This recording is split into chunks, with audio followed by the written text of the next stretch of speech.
In chapter 4, we've talked about Newton's laws, right? That when there is no force, there's no acceleration.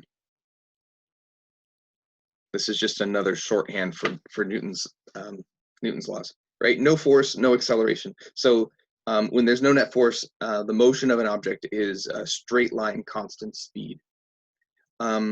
When there is a force, there is an acceleration, and it's proportional to the mass of that object, or really inversely proportional, right? Bigger mass for a fixed force is a smaller acceleration. So back over here. So that's Newton's second law, and then Newton's third law was that for every action, there's an equal and opposite reaction. So when you push on something, it pushes back, and the equation that kind of summarizes that is this guy. Okay. Questions about Newton's three laws written that way?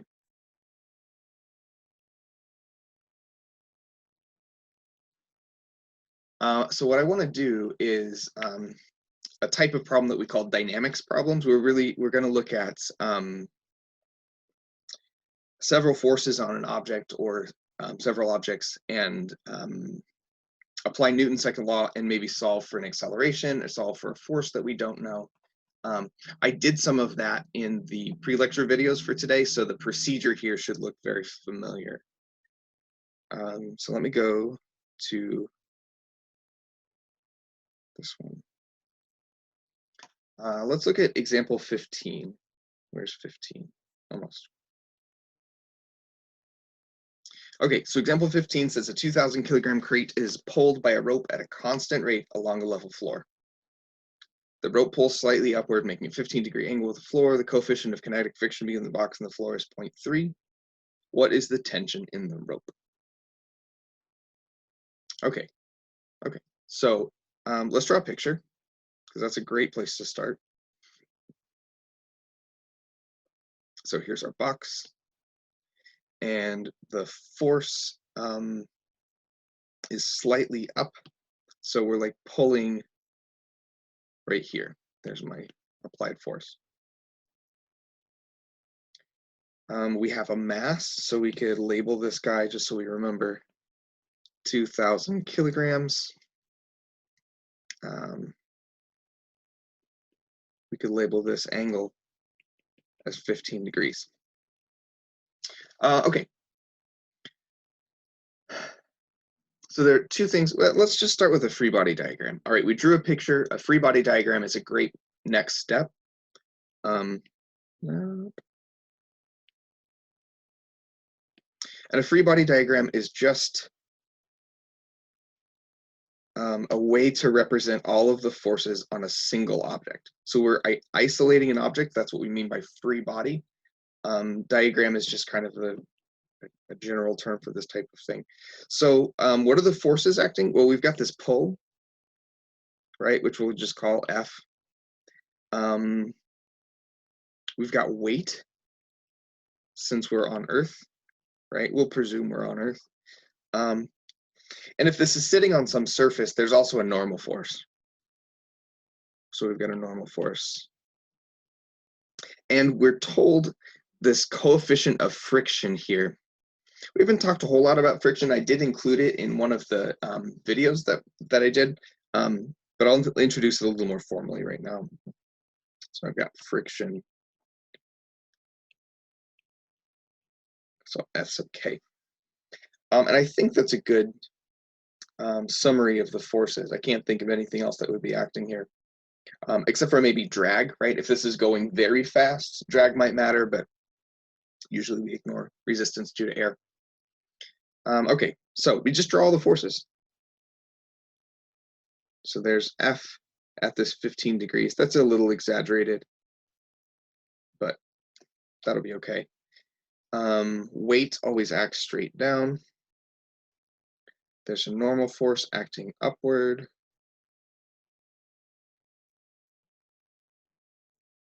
And friction acts against the velocity. And if I'm pulling this to the right at a constant rate, that velocity is to the right, which means the frictional force is to the left.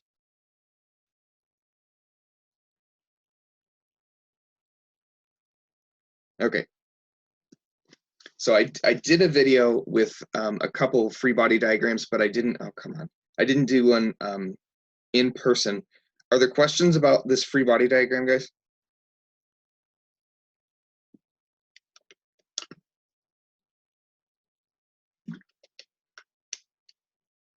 Okay. Okay, so let's think about friction. We know there are two kinds of friction, static and kinetic. Um, and I don't think I introduced, I talked about the difference between those two, but I don't think I introduced the math behind those. So kinetic friction, F sub K, is simply proportional to the normal force, all right? And how is it proportional to the normal force? Well, the larger the normal force is, the bigger the frictional force tends to be, all right? So it's some constant times the normal force, right? And this is an empirical equation. We're not getting this from first principles. We just noticed that when the normal force gets bigger, the frictional force gets bigger proportionally. Imagine this. So you're pushing a box on carpet, right? One way to make it easier to push the box on the carpet is to lift it a little bit. What are you doing when you lift the box a little bit? You're reducing the normal force, right? If you lift the box completely, the normal force becomes zero, and then there's no longer any frictional force with that surface. So it makes sense, right, that this is the case. Static friction's a little more complicated, not much. Static friction is whatever it needs to be to prevent the motion. Remember, static friction prevents sliding, whereas kinetic friction works against sliding. So static friction is less than or equal to some maximum. And that maximum is a different constant, that's the Greek letter mu, mu sub s times the normal force. All right, and mu sub s tends to be bigger than mu sub k. So picture this, the box is sitting on the carpet, right? And you give the box a little bit of a push and it doesn't move. The thing that's keeping it from moving is static friction, and it's exactly opposing your motion or your push on the box. It's not a Newton's third law pair though, because both of those forces are acting on the box. So you push a little harder and it still doesn't move. That means the static frictional force got a little bigger, right? Push a little harder and eventually the box is going to move. That means that your applied force reached this maximum, right? So static friction is whatever it needs to be to prevent the motion up to a maximum. Kinetic friction is just a number, right? Kinetic friction is often easier to calculate. Let me pause.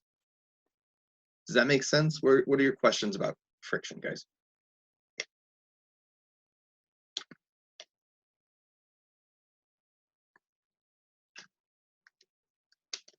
Awesome. Awesome. Okay.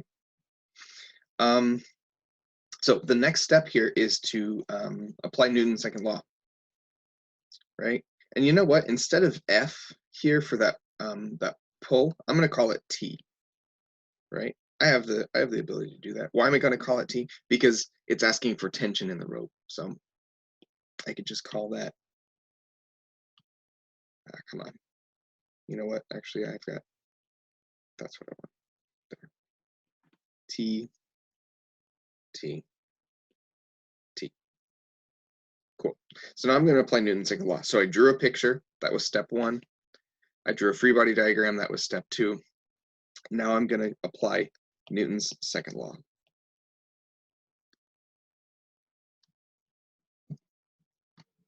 That doesn't look like a W. That's better. Okay. So Newton's second law is not on this page, not on that page either. F.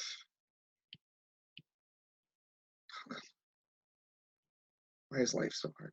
Okay, he said as he wrote on his iPad Pro. Okay, so F equals ma. And that's a vector equation, which means I can write this in the x direction and the y direction.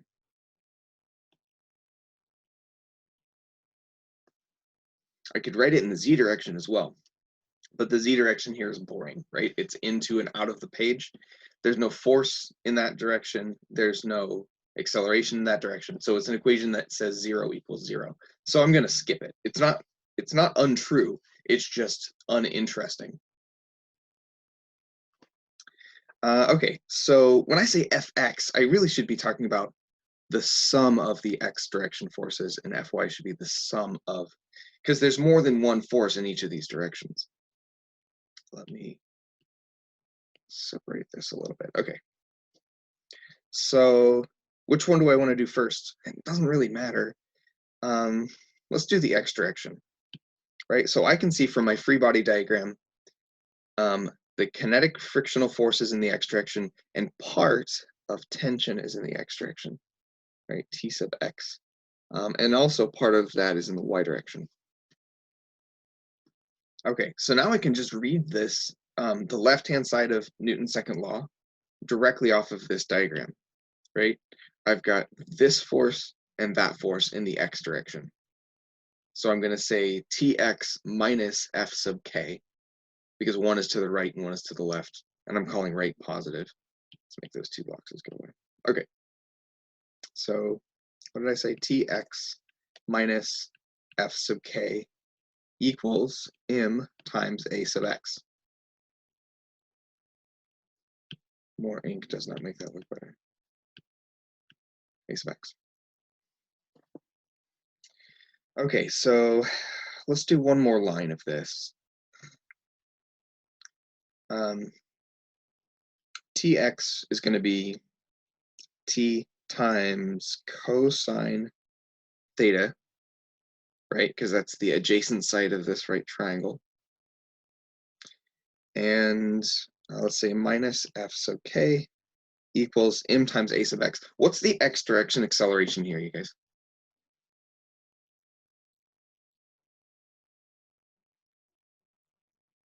Is there really that much delay for you? Yeah, that's irritating. The question was what? How much acceleration? Yeah, what is the x direction acceleration? I don't. Is it 0? Are you guessing? I'm just kind of looking at my notes from the videos, and they were all 0. So it's just kind of like that. So it wouldn't have to be 0, but I did circle something in red there. That's an excellent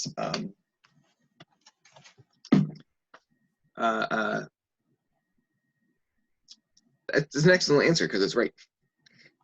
So what does constant rate mean? Let me erase these two bits. What does constant rate mean?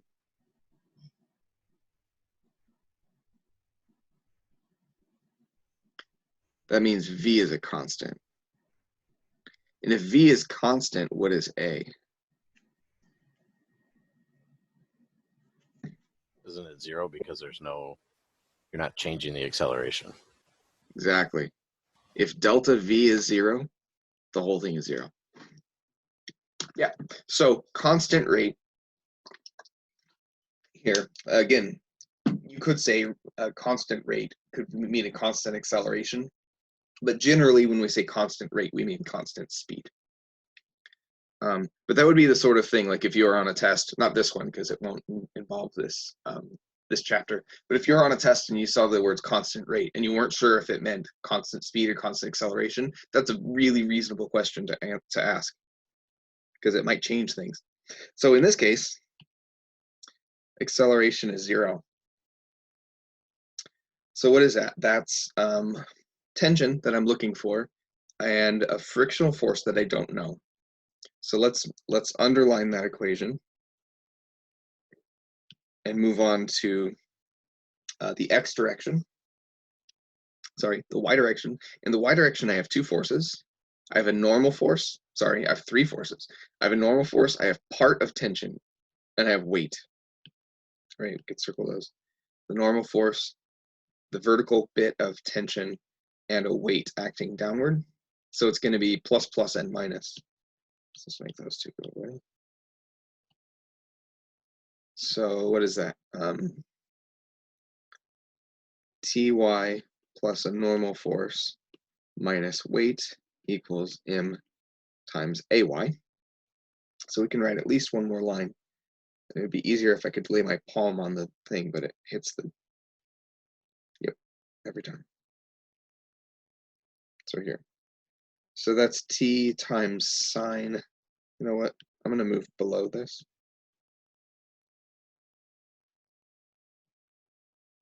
So the next line for this is just going to be down here. So that's t times sine theta plus a normal force minus mg equals, and the vertical acceleration is also 0, right? Because I'm not going up or down. So that's not just constant speed, that's 0 speed. So the acceleration in the y direction is definitely 0, right? So that's a 0 over here. So there's another equation. And what is that? Well, t I'm looking for, theta I know, the normal force I don't know. I know the mass and I know g. So that's now 2 equations and 3 unknowns. You see that? Again, I can circle the unknowns. T, f sub k, t, and the normal force. So I need one more equation that relates 2 of these variables, or 2 or 3 of these variables. And I already talked about one, right? That was that for kinetic friction force equals mu sub k times the normal force. So now that's 3 equations and 3 unknowns, and we can solve this system. So the physics is done. You see that? The physics in this problem is done, and it's a math problem from here. And I may table the math. I may just give you the answer since we've spent all of the time on one problem. Let me ask, does the problem make sense to here? Do you have questions about the problem to this point?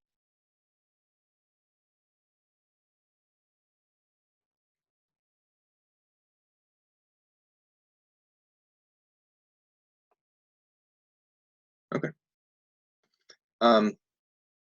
So at this point, we could just plug some numbers in. We have mu sub k, and f sub k we don't know, the normal force we don't know when we're solving for t. So I could plug, I'll just kind of sketch it. I would take this bit and plug it in here. And then I would maybe take, oh wow,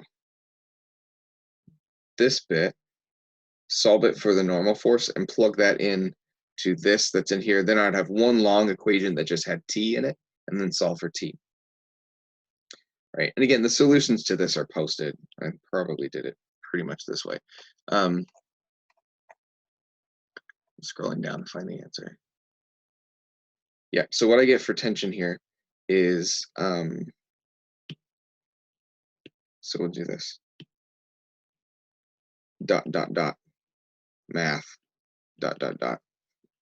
And the tension is 5,634.5 newtons, which will round to 5,600 newtons.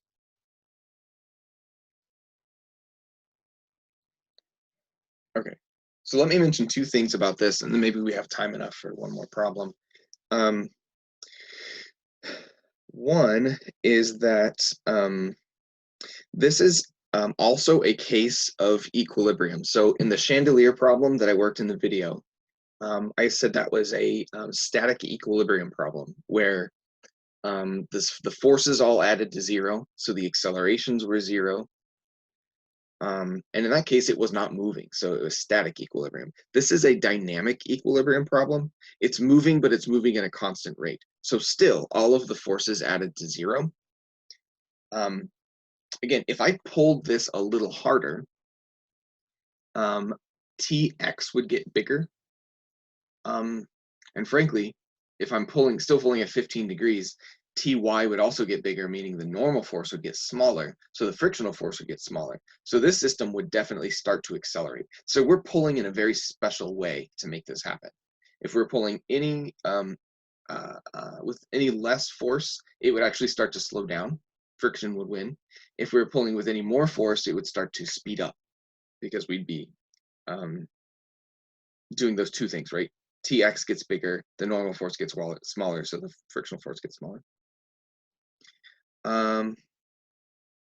So the second thing I wanted to say about this is this. If you were working a problem like this on the exam, which again won't be this next exam, it'll be the exam after that, exam 2, and you got it to this point and you screwed up the math from here, I would give you almost all of the credit.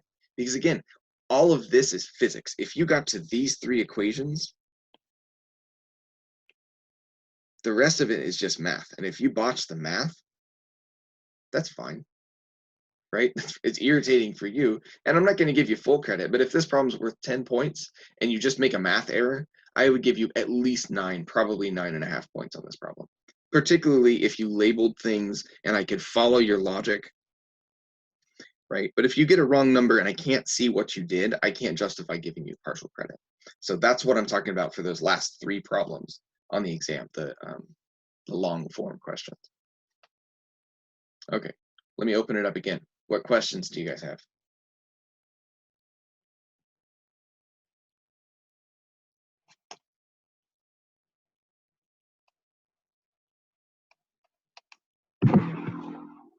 I actually do have a question.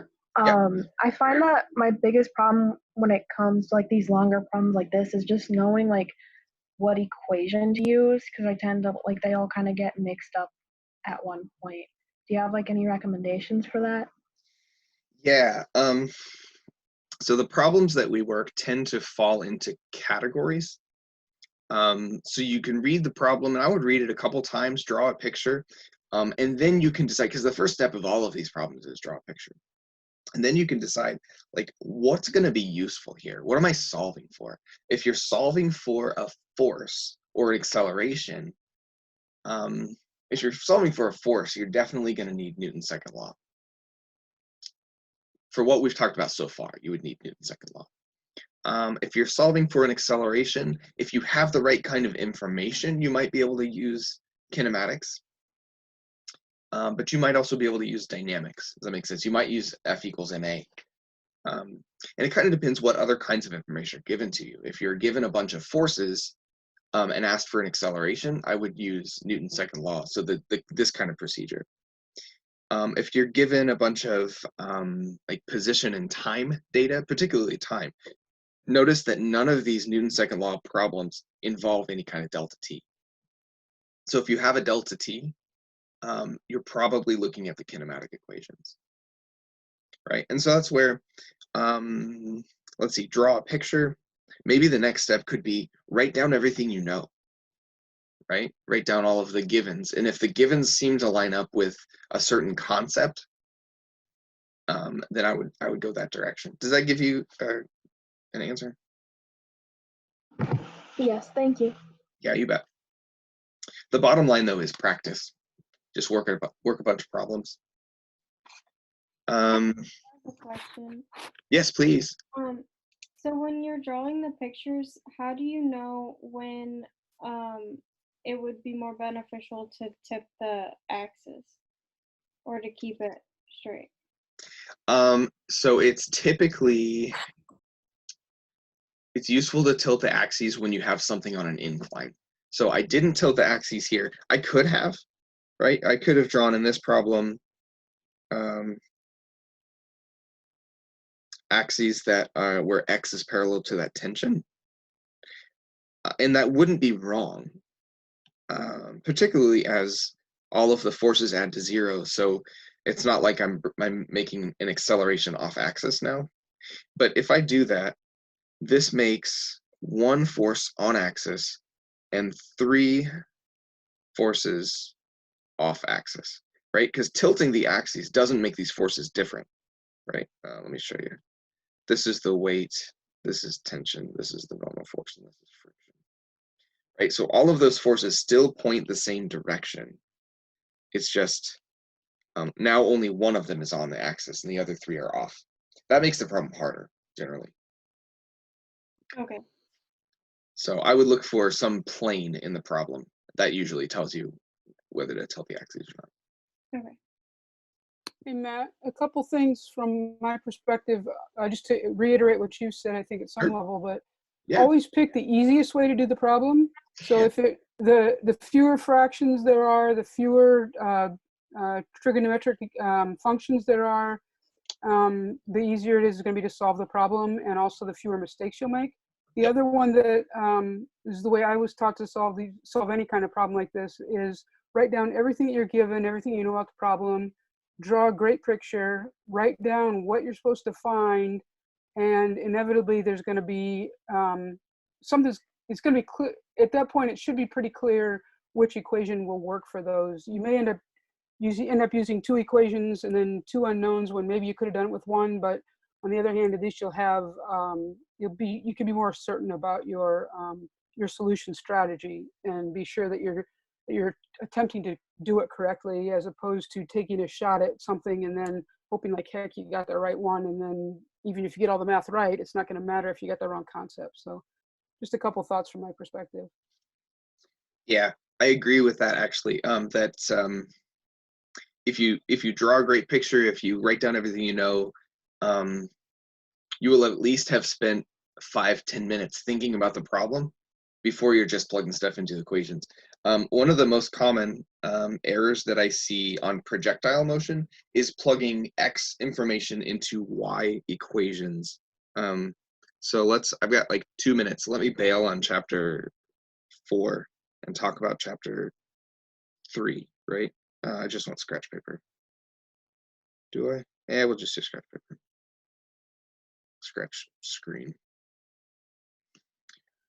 Again, so when you have projectile motion, let's say you've got someone flying off a cliff, right? So there's my V initial. Maybe I know some kind of height.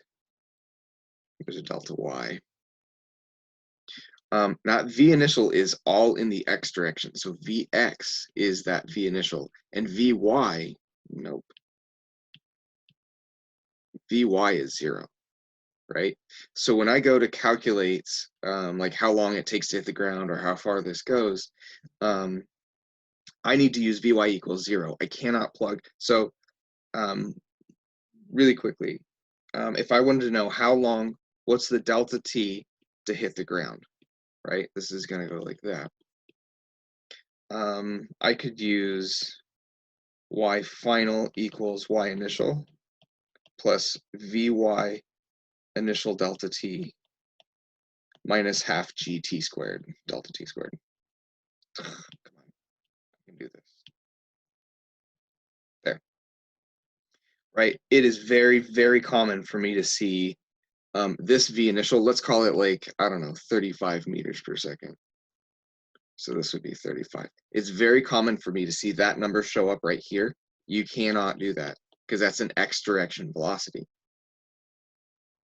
All right. And if I start this problem by making a list of given or known equations or information, and I make that list in the X and Y directions, that helps me keep those things separate. All right. And that's just an organizational step. Okay. Any other questions? Let me make this. Just a question on that. Yeah. From the homework, there was that salmon problem, and I got confused with the velocity with that, because initially I put y as 0, but the correct answer used the 1.99 or whatever it was. But I guess I was just confused with the wording because it said that it was the horizontal velocity. Does that make sense? Yes. So we'd have to dig into that. That's a particularly tricky question because it also includes relative motion, right? Because he's moving in the, so he jumps relative to the water. So you have to subtract 2 of the velocities to get his actual initial velocity relative to the ground. Okay.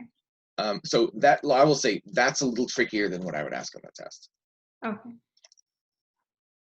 Okay, other questions?